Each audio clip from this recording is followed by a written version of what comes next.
بچه‌ها جون، حال شما چطوره؟ خوبین؟ قربونتون، امیدوارم خوب باشین. خوش اومدین به یه اپیزود دیگه با من. امروز مهمون داریم. من مثل بچه‌های خوب اینجوری نشستم تا مهمونمون برسه. همه کارام هم کردم، منتظر، آماده، تر و تمیز و همین جون داره میاد امروز. خیلی خوشحالم از این بابت و قرار چیزای باحال درست کنیم. من میدونم طبیعیه که بدونم دیگه با هم چک کردیم، ولی اینجوری هم که بذار امی بیاد خودش بگه. بنابراین الان دیگه امی میرسه. ما معمولا اپیزودهای با امی رو مثلا از بعد از ظهر شروع میکردیم. امی تا میرسید گپ میزدیم، بعد حالا این نهار هم شاید میخوردیم، بعد شروع میکردیم تازه فیلم برداری. امروز به همه گفتم همینجور من روزهای سحرخیزی رو میگذرونم و از 4:30 صبح 3-4 نیمه شب انقدر که بیدار نشدم، مثلا نمیدونم اسمش چیه، بامداد سر بیدارم. بعد چون که بیدارم نیمه دوم روز خیلی دیگه بیجونم، حالی ندارم انقدر از صبح زود بیدارم. بنابراین تو اوکی زودتر بیای؟ گفاره زودتر میام، چرا که نه. بنابراین الان 9 صبح و امی تو راه و الان دیگه میرسه و ما قرار مثل بچهای خوب توی نور روز و خیلی باحال دیگه واقعا. البته که نور بیرون خیلی اوور اکسپوزه، اینقدر آفتابه و دیگه تابستون اومد، ولی خب به هر حال تو روز گرفتن یه صفای دیگه ای داره. من همیشه ویدیوهای تو روز رو دوست دارم.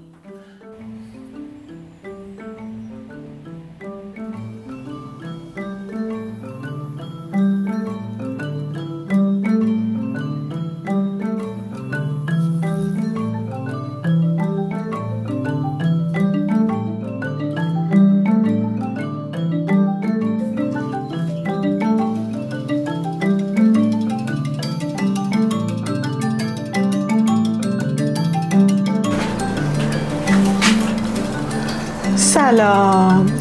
حال شما خوب هستین؟ امی جون زود ایول. امروز باز با امی جون میخوایم یه نون درست کنیم و یه غذا به اسم بادمجون و ویچ که امی این غذای ملی خانوادگی شماست یا غذا؟ آخه وویچ که خب پسند وویچ که داره که خب یعنی آره داریم.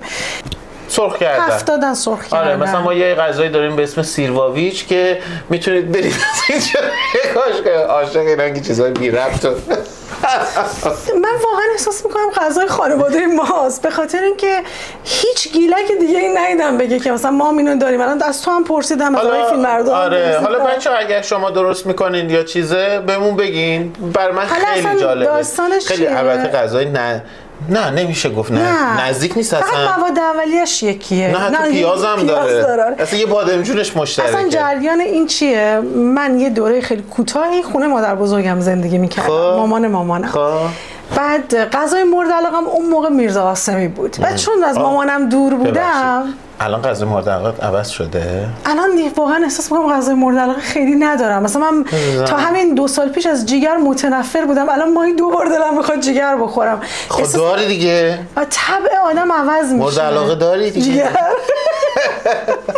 عاشق میرزا قاسمی بودم. عزیزم به خاطر اینکه مثلا من خیلی احساس غربت نکنم، از مامانم دورم، هفته یه بار سعی می‌کردم مثلا درست کنه. بعد من یه دایی کوچیکی داشتم، از خودم یه ذره کوچولوتر بود.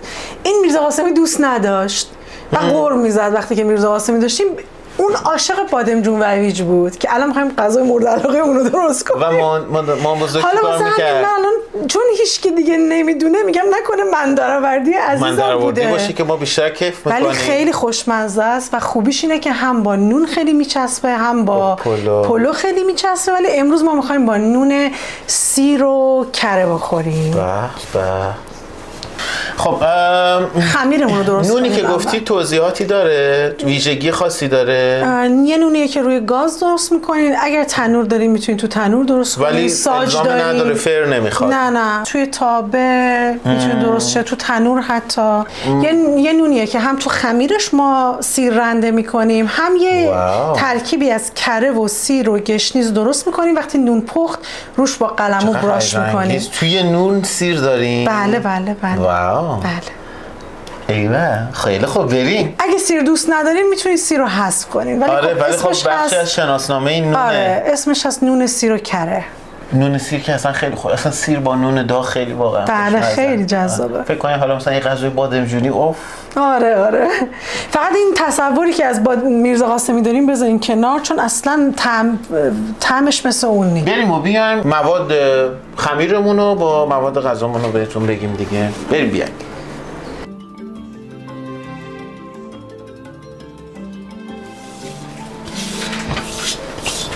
خب همین جانم. خب به من چیز کن، من برات میارم دیگه. 4 پیمون آرد میخوام. خب الک یا نه؟ البته تازه است. نه نمیخواد. خودتون دیگه. بله یکی خمیر مایه فوریه دیگه. خیالمون راحت. بده همونو بده. یکی و نصفی بود دیگه. آره یکی و نصف قاشق چای خوری. آره قاشق چای. 2 تا هم شکر میخوایم. 2 قاشق هم شکر. خدمتتون عرض کنم که بچه‌ها 1 قاشق چای خوری هم بیکینگ پودر. برام گارلیک بیارم. گارلیک بیارم. ای بابا من میرم گارلیک ها رو بیارم. 3/4 پیمانه شیر میذاریم که یکم ولرم شه.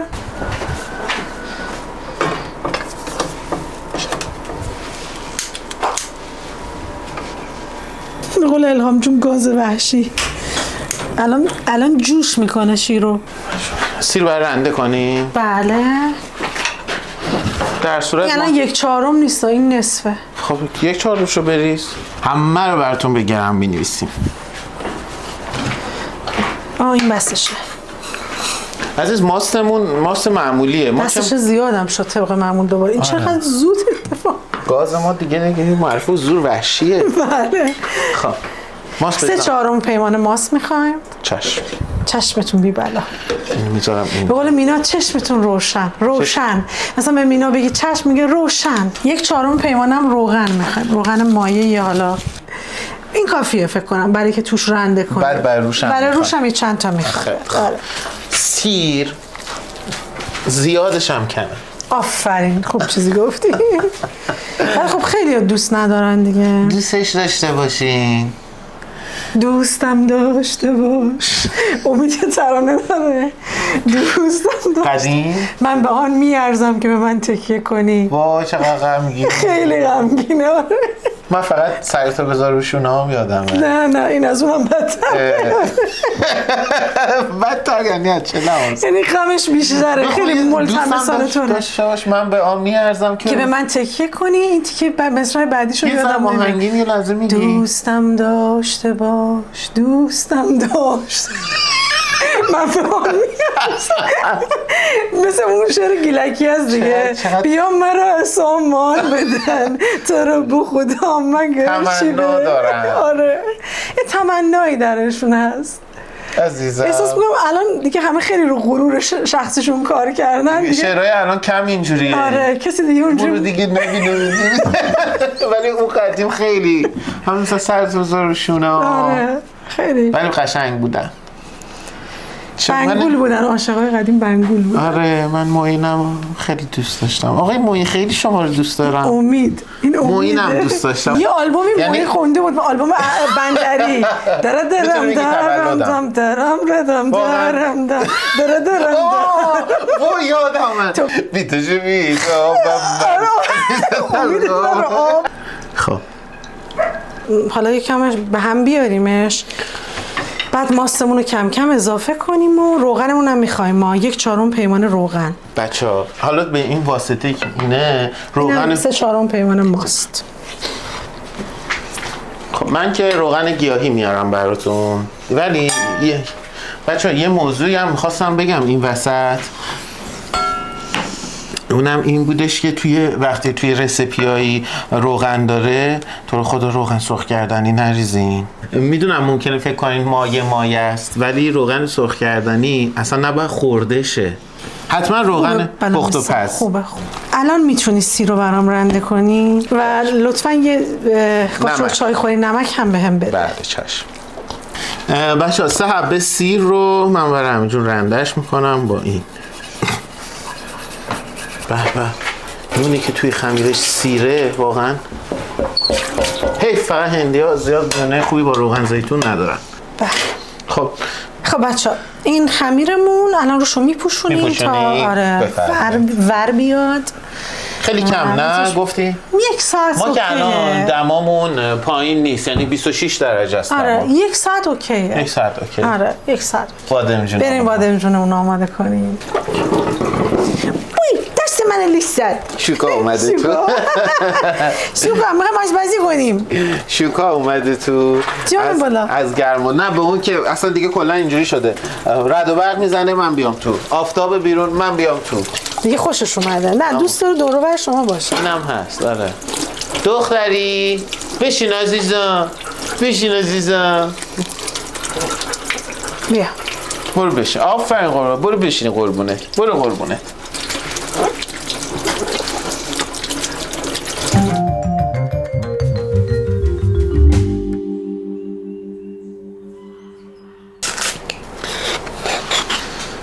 پس چی شد؟ نیگینی درشت دار. نیگینی درشت. اگه نیگینی چرا دیگه درشت؟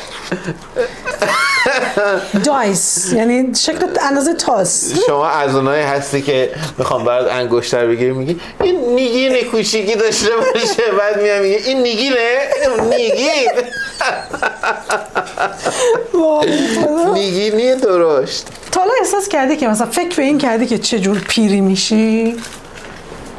آره. جان من این دلیل دارم میپرسم. من همیشه من خودم تصورم از خودم با این که میدونم آدم عصبی هستم ولی مهربانیه. یعنی اولین چیزی که در مورد خودم فکر میکنم اینه که من آدم مهربانی هستم. درست فکر میکنی؟ و همیشه یک چیزی که برام مهمه اینه که اصلا دیگران از من ناراحت نشن. خب تا چه اندازه؟ به هر قیمتی؟ قبلا اینجوری بودم که به هر قیمتی. اما حالا رو خودم کار کردم و این ور و اون ور و اینا، ولی حالا این چند وقت اخیر متوجه شدم که خیلی به آستانه تحملم داره وصل میشه این ماجرا. یعنی من ممکنه که تو هفته اخیر 2 اتفاق افتاد که من احساس میکنم نکنه من یه شبیه خانم هاویشام پیر بشم، از خونم که دوست ندارم بیام بیرون.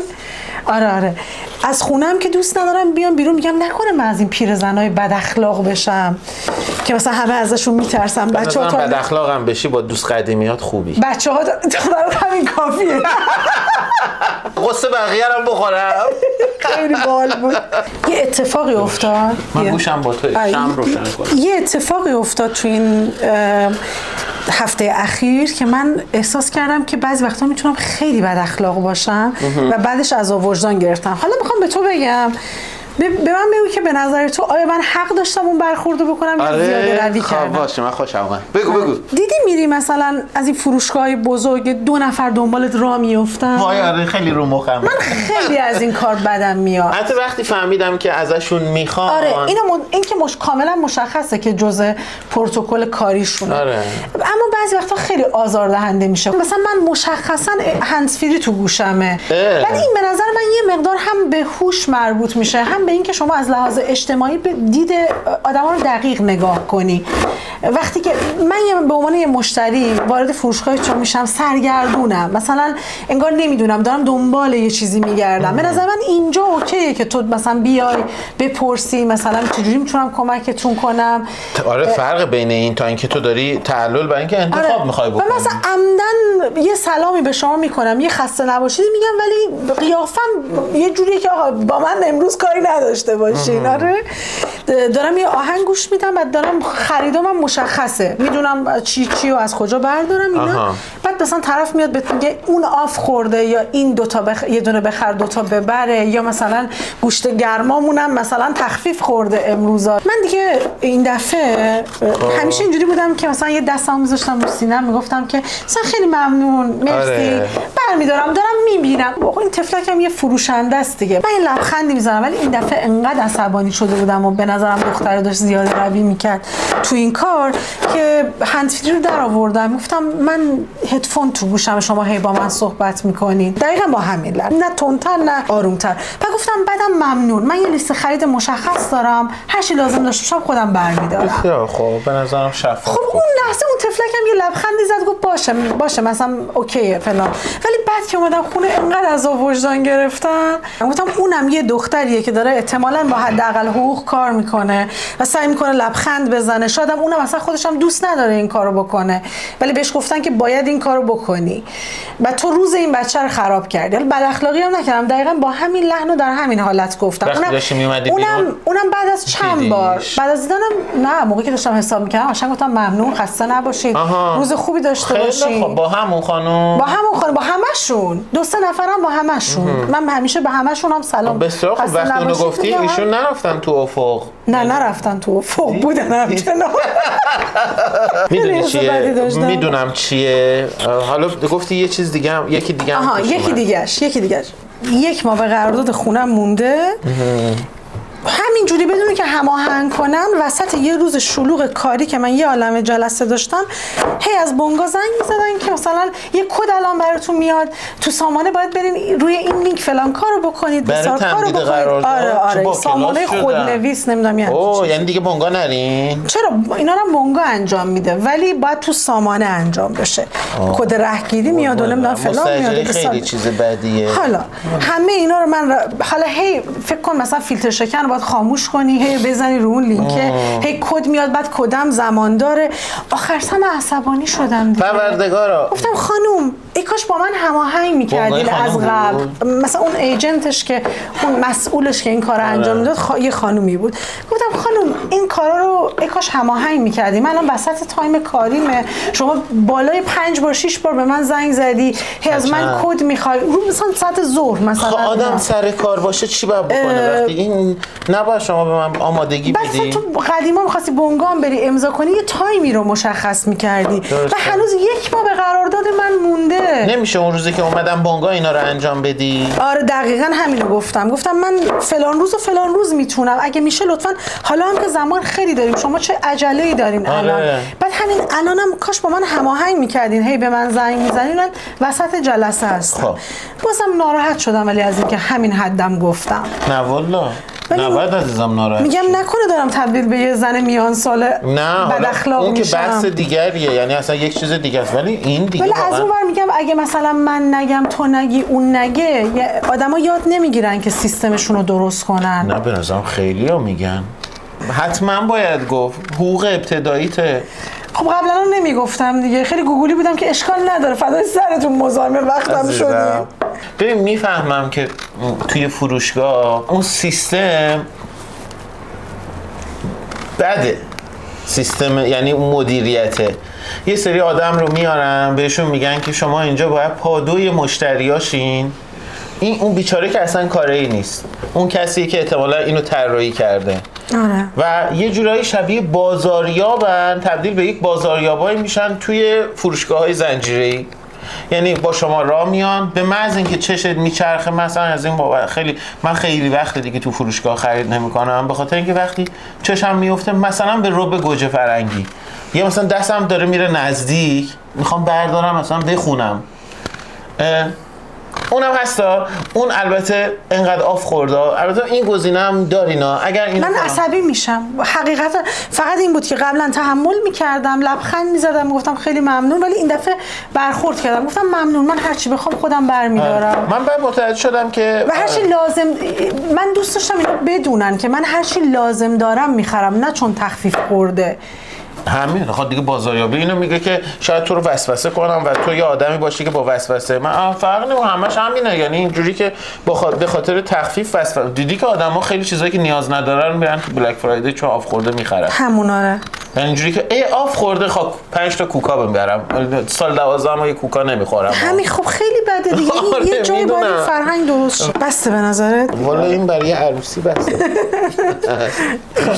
اینو الان میتونیم هم تو آب نمک بذاریم، ولی من خاندان من اینجوری بودن که نمک فلفل زردچوبه میزنیم، یه ذره آب میندازه، بعد موقعی که میخوایم سرخ کنیم فقط یه کوچولو اینجوری میچرونیم که تلخیش بره، ببینیم خمیرمون در چه وضعیه. یه ساعت شده؟ نه یه ساعت که نشده، ولی خب بیا ما تو این فاصله پیازمونو. بله. بیا تو چیزو بزن اول، این گفتی برای استراحت کنه. نمک فلفل زردچوبه رو خب دیگه همینجوری چشمی میریزیم دیگه بچه‌ها. تو زیادتر دوستان زیادتر بریزین، کمتر دوستان کمتر. اینو همه‌شو من میخوام بریزم. بریز. نمک هم که چون که ما قرار نیست آب بکشیمه، پس نمک رو به اندازه بزن. آره. خب مثلا مامانم همیشه یه چیزی رو درش رو میذاش، این آب میندازه. آره آب میندازه و بس تمام.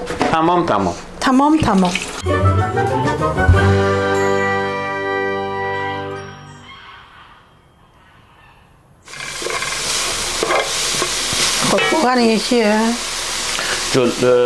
سرخ کردنی جلویی با عقبیه چیز. الان کدوم بزنم؟ عقبی دیگه. این همچین سرخ کردنی نیست که. نه کجا خورد میشه یا رنده؟ رنده کن به نظرم. رنده بهتر نیست؟ هر جور که تو فکر میکنی. رنده کنیم که آب بیشتری میندازه. رنده کن. نگینی خورد کنم که رنده کنم دیگه پوست نمیخواد. من همجوری با پوست. الان گوجه میخواد؟ بله واقعا میگم بزنم تو این دیگه. آره اون قشنگ چیز نشه؟ قشنگ چیز شه، پیاز داغ نشه؟ چیزی که یادمه قشنگ پیاز داغ نمیشد هیچ وقت بچه بودیم. بذار یکم دیگه، یه درجه دیگه رنگ گرفت، قهوه‌ای روشن شد بهت میگم اونو بده. باشه نگاه کن این بسه یا بازم ببین بادمجون تو این غذا غالبه دیگه. گوجه غالب نیست. به چقدر این گوجه اسموتی درست کنیم. راستشو بخواین الان اگه یه قاشق تو این دلار بریزین هم انصافی رد کنیم. و آبغوره من میخورم با عشق. به دهنم افتاد. من کلا چیزایی که یه ذره طعم اسیدی دارن اونو یه کمی نمکیش کنیم که حالا فکر کن دلار بشه. به گوجه محلی خوبه. گوجه محلی ترشا زیباترین هدایای تابستون، چون چیز زیادی تابستون برای من نداره راستش به عنوان هدیه گولم بزنه. یه هندونه دوستم یه گوجه محلی گیلان و چه هیچ ربطی به هم نداره. تنها ارتباطشونی که جفتشون قرمزن. با گوجه پامدا خورش درست میکنم تو تابستون با سیر فراوان و سبکه و خوشمزه است و با کته با مایدودی. مایدودی آخه تو گرما هی با آب بخوریم. یا مایشور مثلا. آره میخورم دیگه. جهنم با سیر وای. پس گوجه رو به پیاز اضافه میکنیم. بله میمونیم یه ذره آبش رو خوش کنه. یکم آره روغن بیفته دیگه. نه همین چیز میکنیم. بادمجون سوا سرخ میکنیم. بعد قاطی میکنیم. الان راستشو بخواد شمالی ها خیلی با چیزای ساده هم عشق و حال میکنن. این خودش میتونه برای ما یه غذا باشه. 100%. همین من اینو خیلی از مامانا شنیدم. چیزی دیگه میگن که 2 تا باقالی مرفاده خالی پلام را ما مره چیزا پلام را کافیه مره. یعنی برنج انقدر براشون مهمه و عطر و طعم برنج انقدر براشون کافیه. مثلا اینجا که یه 2 تا باقالی. من خودم اینطوریم. من اصلا یه روزای برنج رو چه گرم چه سرد با پنیر و گردو کافی کته خوشمزه اصلا. آره بنابراین این مخلفات دیگه. مثلا الان اینو می‌بینیم بچه واقعا یه قاشق این یه ذره دیگه روغن بندازه، یه قاشق یه حجمی پلو، 2 تا دونه سیر، 2 تا برش خیار، یا اصلا کیف. خب بشقابتون میگیری دستتو برای خودت اصلا خیلی کیف میده. آره ما اینطوریم دیگه. خیلی بامزه است. خاموش کنم عزیز؟ بله خیلی خوب.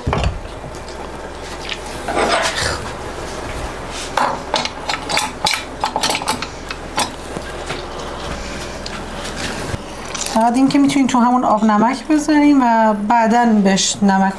همین که آدم میبینه شیوه های آدم با هم متفاوته. خیلی تماشاش حداقل جذاب. فکر می‌کنم با هم موافقی. من خودم تا مدت‌ها همش میگفتم وای یعنی همین که نمک بذارم یه گوشه بعد آب بکشم کافیه. نباید بچلونم رو میچلونم.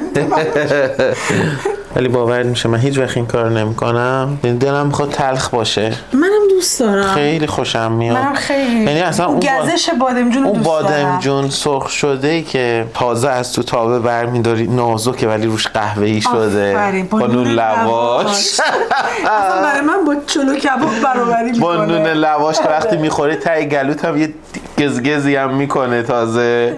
ما اون تایمی که بچه بودم تهران زندگی میکردیم، پوری اینا کارشون این بود یه تایمی از سال، حالا نمیدونم فراوونی بادمجون بود یا چی بود، توی حیاط با همسایه ها گاز تکشوله بزرگ با تابه ها بزرگ و مثل دیدی بعضیا مثلا سبزی سالشون یا آره یا پیاز سرخ میکنن، آره و بادمجون سالشون رو سرخ میکردن.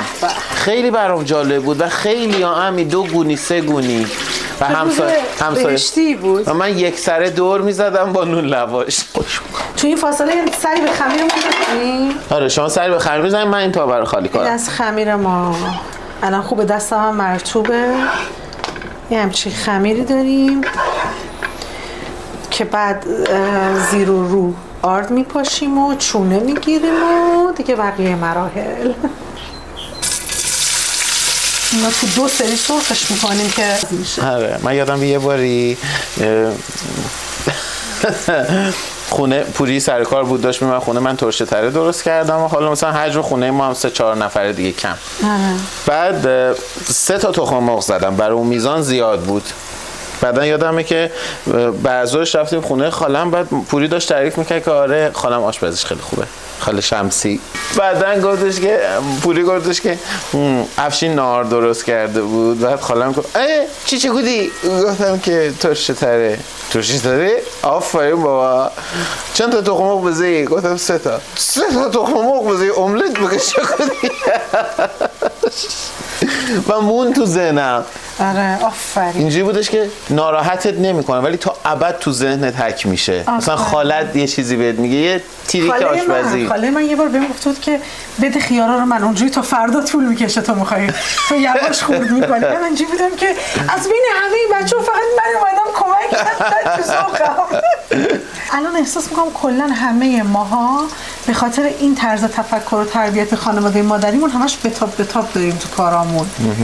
مثلا من اینجوری احساس میکنم اگه یواش کار کنم احساس میکنم از زمانمو دارم میکشم، یا بعد یه اخلاق بدی هم پیدا کردم، جاج میکنم آدم، قضاوت میکنم آدمایی که مثلا کندن، میگم چقدر لولسه. آره خیلی بده. همیشه 5 بهش کار نداشته باشی 5 به آدم نهار میده. 5 وقت نهاره، بعضی 5 و 6 دیگه شام میخورن. خب اگه بگیم اون شامه چی؟ خیلی سر وقت میشه. اگه بگیم شامه بشنه که نهار داده باشی سر 12. زندگی سالمونی که یه صبحونه بخوری یه شام بعد بگیری بخوابی. تو از زندگی سالم با من حرف نزن. خب ترازو میخوای؟ یا نه؟ چشمی اوکی؟ چشمی اوکیه. خیلی خوب. یه تابه بادمجونمون رو سرخ کردیم، یه تابه مونده.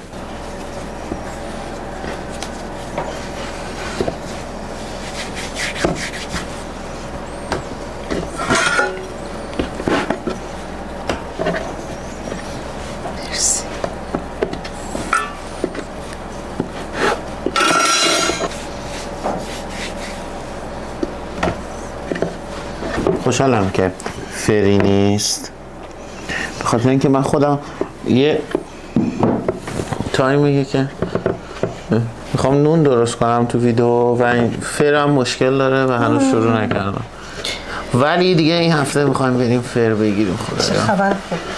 آره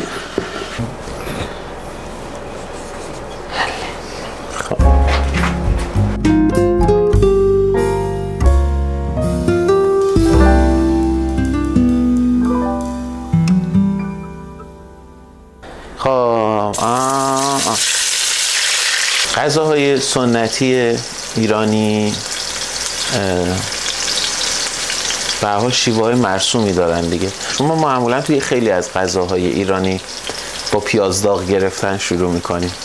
روغن همیشه حضورش پررنگه توی غذاهای ما و من فکر میکنم که باید کم کم در عصر حاضر یه کاری براش بکنیم، یعنی شیوه باید عوض شه.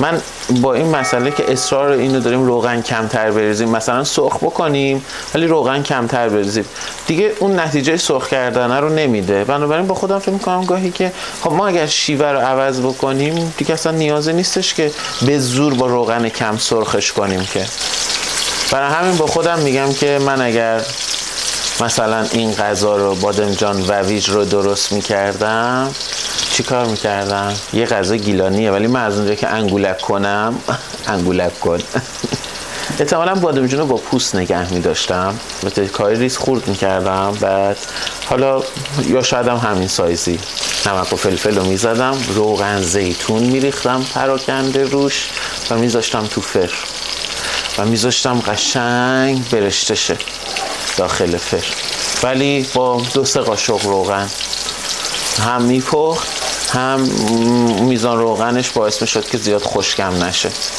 حتی فکر کنم تو هواپزم میشد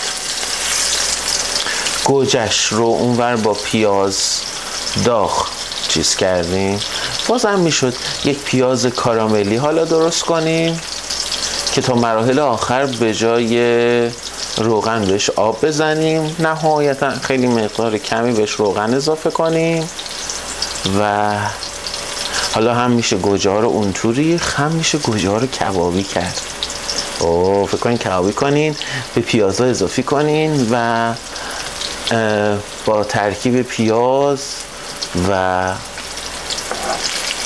گوجه کبابی یک سس خوش رنگ حالا بهش فلفل سیاه یکم آویشن بادمجونا رو از تو فر در بیارین بشینین توی بشقاب یا برعکس سس رو بریزید کف این بادمجونا رو بذارید روش یا بادمجونا رو بذارید سس رو بریزید روش این مزه رو میده این روغن لعنتی یه کاری میکنه گاهی طعم‌ها متفاوت میشن ممکنه یه ذره متفاوت شه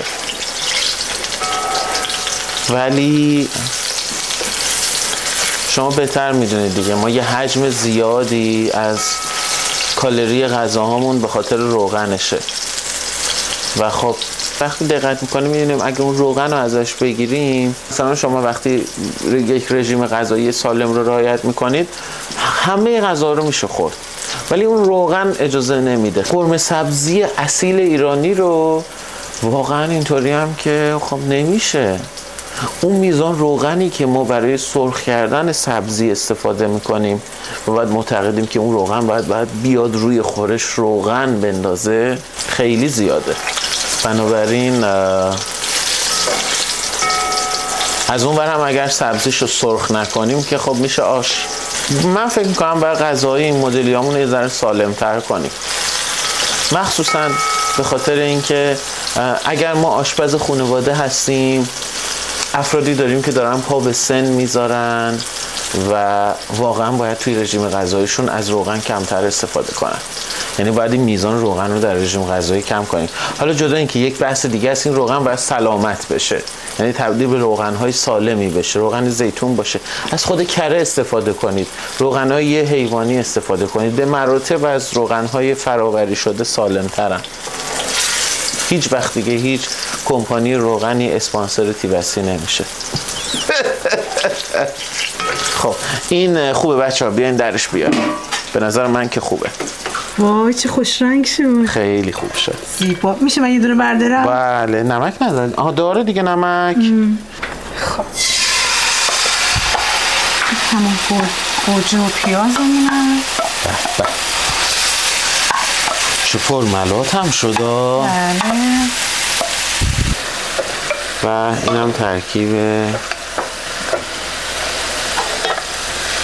بچه اگه بادمجون خورین احتمالاً بهتر میدونید بدون شک خوشمزه است اولا که هر چیزی با بادمجون خوشمزه است یعنی حتی تا الان که نچشیدمش مطمئنم طعمش حرف نداره خوبی این تابمون اینه که چون بزرگه ما میتونیم یه حفره‌های این وسط ایجاد کنیم و تخم مرغامون رو مثلا 2 تا تخم مرغ شما هم تخم مرغ میزدین؟ بله ولی میشه حتی تخم مرغ هم نزد نه؟ میشه حتی نزد آره اگر یعنی میتونه کاملا یه چیز وگن باشه دیگه یا اینکه آره ما نونامونو توی ماهیتابه درست میکنیم یعنی قشنگ میره تو ماهیتابه و بعد که به مرحله نهایی رسید روشو چی میزنیم همین جون؟ ترکیبی از کره، سیر و گشنیز. بعضیا حتی چیز میکنن، گشنیز رو وقتی میخوان اینو صاف کنن، سیر و گشنیز رو روی این با وردنه میکشن و میره توی چیز، میره تو تابه. این بهتره، به نظرم سبزتر میمونه. سبزتر، شما که شارپ دوست دارید. آره.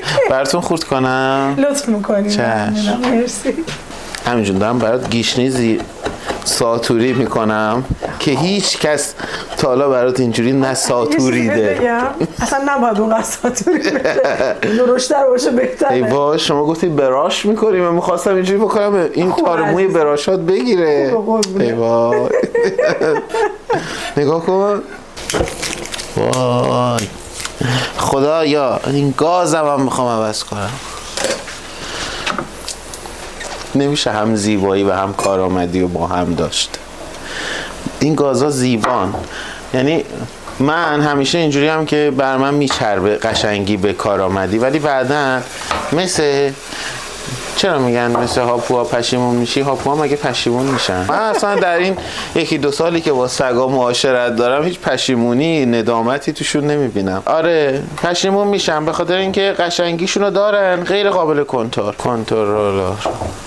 خب ما میخواستیم بچشیم کم حرف بزنیم ببینیم که بادم جان و هیچ کره، گشنیز، سیر. به به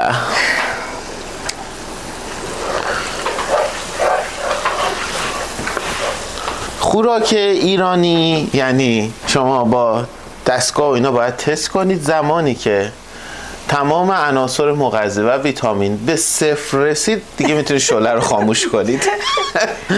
آقای فیلمبردار الان دیگه ما داریم نزدیک میشیم به 0. یه رو تست کن.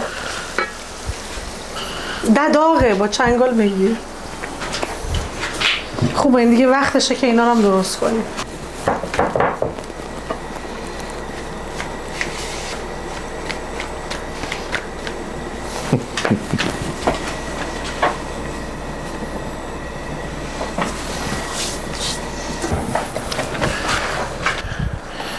خیلی خیلی جذابه، یعنی واقعا دیگه حالا کم بزنم، فکر کنم زیاد نزنم. آره این میخوای فقط یه عطری بگیره ازش. آره این دیگه 2 عطر گرفت. خیلی زدم. وای بچه ها چقدر خوشگله، خیلی خوشگله.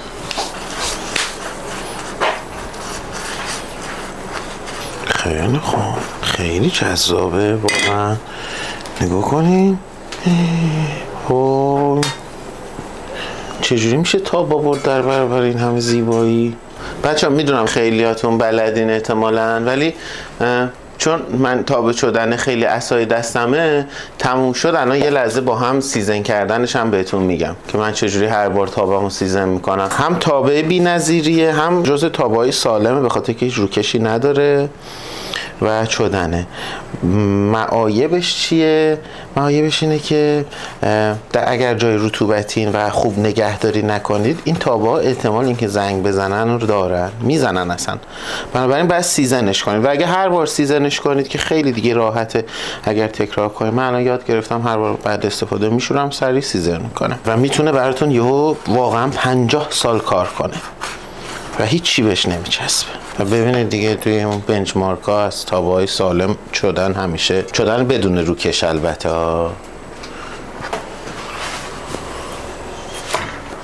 چی میگفت؟ بیا چیکار کنیم؟ چی دیدم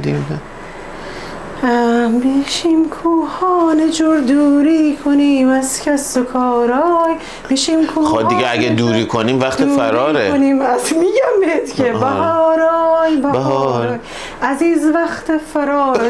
چرا اینا بهار فرار میکردن؟ بهار بجاره. اونایی که بیجار کار میکنن بهار پاییز پدر مادر با خودشون عروسی شاهانه میگیرن. اون آهنگ اینا بهار که همه تو بجارن فرار میکنن. میگه که عزیز بکنای میکارای دختر بکنای میکارای تره گوش فرفگیرم امسال بهارای. بعد میگه بعد پاییز بعد عروسی میگیرم مثلا اگه کارامو بکنی. باغ به پایی و نمیدونم. آره گروکشی بدم میاد. آره 100 سال گوشوارت هم نمیخواد. ولی من اونو دوست دارم. کدومو؟ گیل کرک غمگینه. آها اونو حفظ نیستم. بیا مرا سامان بده خدا. آی گیل کر. آها گیل کر نداشت. چرا دیگه اولش میگه من تی دامان فکنم عشق محبت گیل کر.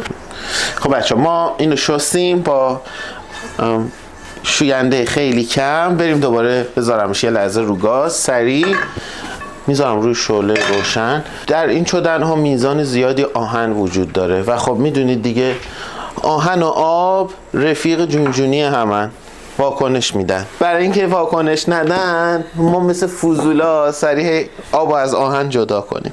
میتونید از تنظیف هم استفاده کنید. من دستمال آشپزخانه یه مقداری کلفتر از دستمال معموله و به اندازه‌ای واقعا داغ بشه که حتی کمی وقتی بهش روغن میزنیم، چون باید یه مقدار روغن بزنیم دود کنه اون روغنه. بنابراین از وقتی که من این آبش خوش شد فکر میکنم حتی 5 دقیقه 4 دقیقه دیگه هم صبر میکنم. اما چه روغنی؟ این خیلی مهمه. یه تیکه دنبه برای ظرفای این چینیتون همیشه مثل صابون بذارید تو فریزر و هر موقع کارتون تموم شه این رو مثل صابون بزنید به کلش، یا حتما روغن جامد. ولی چیزی که حتما نباید بزنید روغن مایع است، برای اینکه خیلی زود سطحتون رو چسبناک میکنه و اصلا دیگه افتضاحه. واقعا روغن مایع نه. بله دودم میکنه. حالا با یه دستمال کلا به جداره و دیواره و انگار که یک لایه عایق دارید میزنید.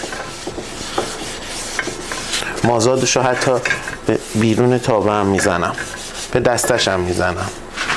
حالا این دستمال میره کنار، شعله رو خاموش میکنم.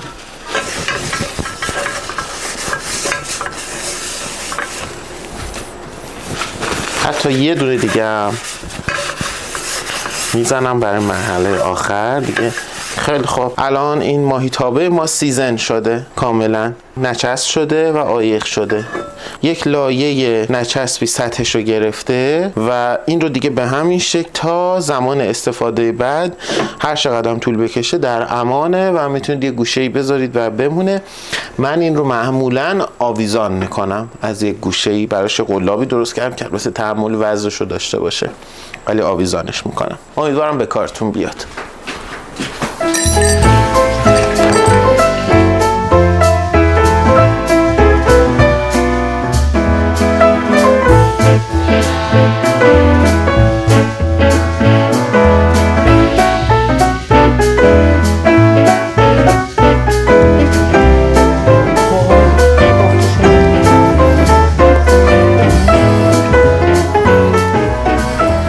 به شکل خالی با پنیر خیلی خوشمزه به نظرم. سیر داره و با پنیرای تورختور.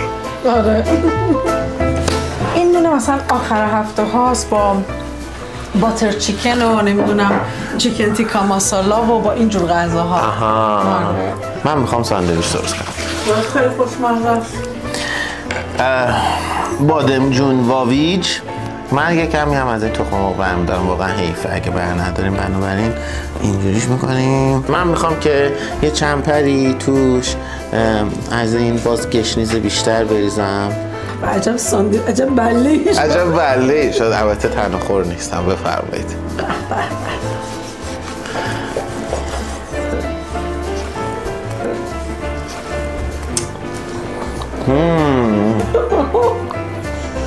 خلاصه به نظر من که نونا حتما درست کنید. بی‌نظیر و جذابه. ولی اگر غذای تیپیکال ایرانی میخواین، شمالی میخواین، که خیلی به نظرم اون مدلیه، با توجه به اینکه ممکنه نخورده باشیم، به محض اینکه اولین بار بخوریم میگیم این یه غذا ایرانیه. یعنی کاملا شناسنامه داره، حس غذای ایرانی رو میده. اون عطر پیاز داغه رو میده، اون بادمجون سرخ شده رو داره و خیلی به نظرم باحاله. غریب نیست، انگار اینجوری که تو تا حالا کجا بودی، یعنی آشناه ولی تا حالا نخوردیش.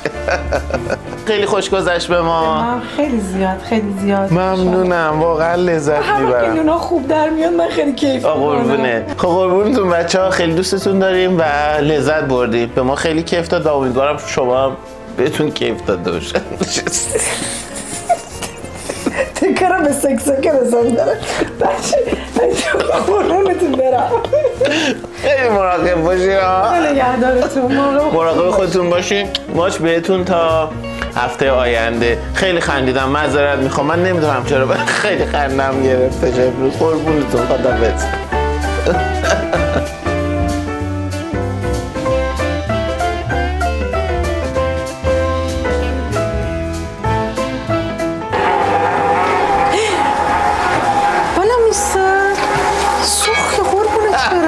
نگاه میکنی عزیزم؟